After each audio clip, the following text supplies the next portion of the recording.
উপজেলা স্বাস্থ্য কমপ্লেক্সে দুর্দশা নিয়ে আরও জানাতে পাবনা ও নীলফামারী থেকে এবার যোগ দেবেন সহকর্মীরা। শুরুতেই যাব পাবনাতে, সেখানে রয়েছেন সহকর্মী খায়রুল ইসলাম।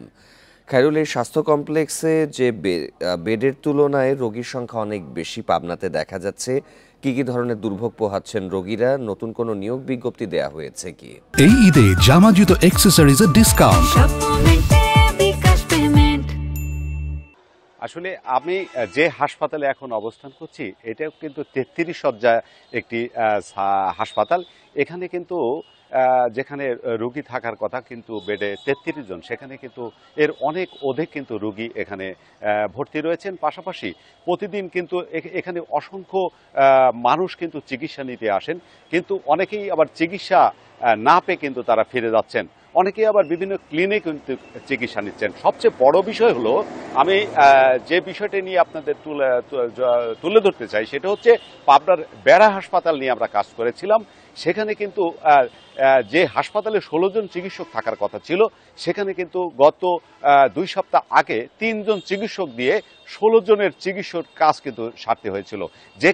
যে কারণে কিন্তু অনেক রোগী এসে হাসপাতালে চিকিৎসা না পেয়ে হাসপাতালের চিকিৎসকদের উপর চড়াও হওয়ার পরিপ্রেক্ষিতে হাসপাতালের চিকিৎসকরা একটি সাইনবোর্ড কিন্তু টানিয়ে দিয়েছিল যে তারা আসলে চিকিৎসা দিতে হিমশিম খাচ্ছেন, এবং তারা জনসাধারণকে সতর্ক করতে এই সাইনবোর্ড টানানো হয়েছে।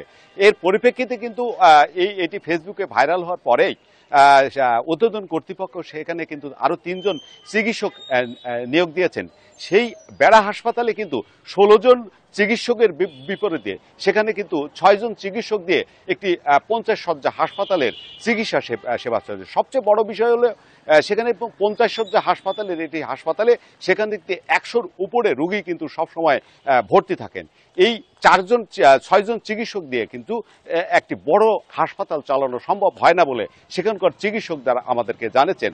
এবং আরো একটি বড় বিষয় হচ্ছে, আমি যে হাসপাতালে রয়েছি আটঘরিয়া উপজেলা স্বাস্থ্য কমপ্লেক্স, এখান থেকে কিন্তু পাবনা শহরের দূরত্ব কিন্তু 14 কিলোমিটার।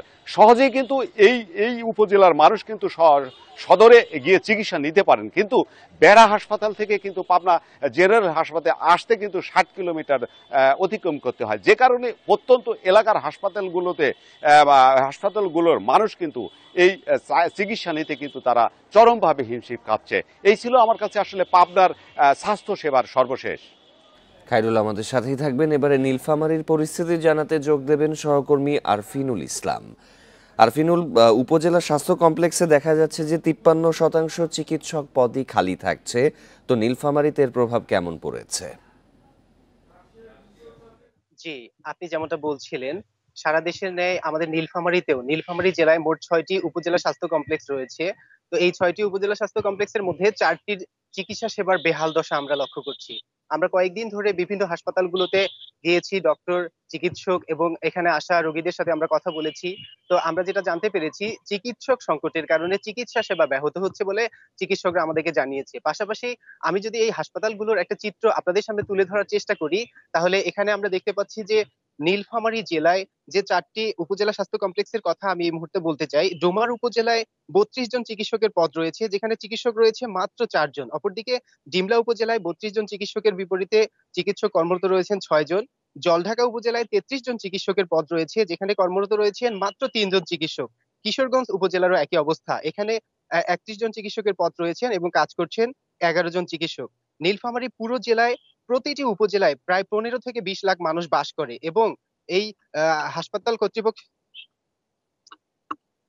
কর্তৃপক্ষের সাথে আমরা কথা বলে যেটা জানতে পেরেছি, প্রতিটি উপজেলা স্বাস্থ্য কমপ্লেক্সেই প্রতিদিন বহির্বিভাগে 300 থেকে 500-র মতো রোগী চিকিৎসা নেয় এবং অন্তঃবিভাগে 50 থেকে 100 জন রোগী ভর্তি থাকে। তো এই যে রোগীগুলো ভর্তি রয়েছে তাদের অধিকাংশই আমাদেরকে জানিয়েছে যে এই চিকিৎসক সংকট রয়েছে, এবং সারাদিন মাত্র একবার একজন ডক্টর এসে রোগীদেরকে দেখে যান। তাদের অভিযোগ যে তাদের কোনো সমস্যা হলে তারা যখন ডাক্তার চান তারা সময় মতো ডক্টর পান না, এমনকি ওষুধেরও ব্যাপক সংকট রয়েছে। এখানে আসা রোগীরা বলছে যে হাসপাতাল থেকে শুধুমাত্র প্যারাসিটামল সরবরাহ করা হয়, এর বাইরে আর কোনো রকমের ওষুধ তাদেরকে সরবরাহ করা হয় না। আমরা এই বিষয়টা নিয়ে কথা বলেছিলাম জেলা সিভিল সার্জন এবং জেলা প্রশাসকের সাথে। আমরা যেটা জানতে পেরেছি সেটা হলো যে অন্যান্য জেলার মতো এই জেলাতেও চিকিৎসক সংকটের কারণে তারা এই বিষয়গুলো ঊর্ধ্বতন কর্তৃপক্ষের কাছে জানিয়েছে। নিয়োগ হলে অতি শীঘ্রই এই সমস্যাগুলো কেটে যাবে বলে তারা আমাদেরকে নিশ্চিত করেছে। তো এই ছিল আমার কাছে নীলফামারী জেলার বিভিন্ন উপজেলা স্বাস্থ্য কমপ্লেক্স গুলোর চিকিৎসা সেবার সর্বশেষ অবস্থা।